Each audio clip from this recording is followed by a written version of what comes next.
اللهم إنك عفو تحب العفو فاعف عنا. اللهم إنك عفو تحب العفو فاعف عنا. اللهم إنك عفو تحب العفو فاعف عنا يا كريم. اللهم إنا نسألك الهدى والتقى والعفاف والغنى.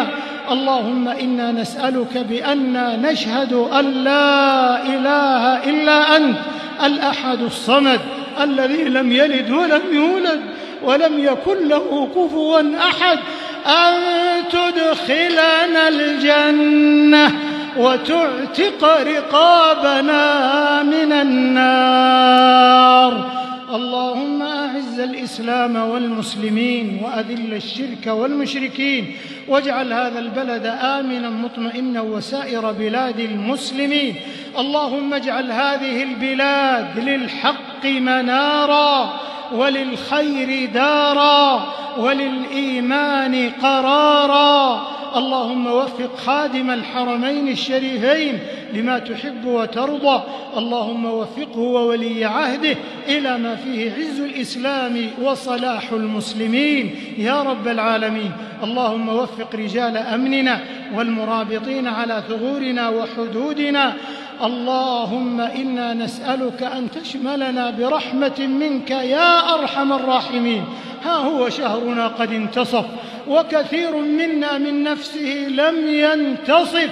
اللهم اجعلنا ممن نال من الخير واغترف وبوأته في الجنان غرفا من فوقها غرف يا رب العالمين يا ذا الجلال والإكرام. إلهنا عز جارك وجل ثناؤك وتقدست أسماؤك. أنجي المستضعفين من المسلمين في كل مكان. اللهم احفظ المسجد الأقصى. اللهم احفظ المسجد الأقصى شامخا عزيزا إلى يوم الدين. اللهم كن لإخواننا في فلسطين. اللهم أشبع جوعتهم وسد خلتهم وفك عنهم الحصار. اللهم كف عنهم إطلاق النار يا رب العالمين.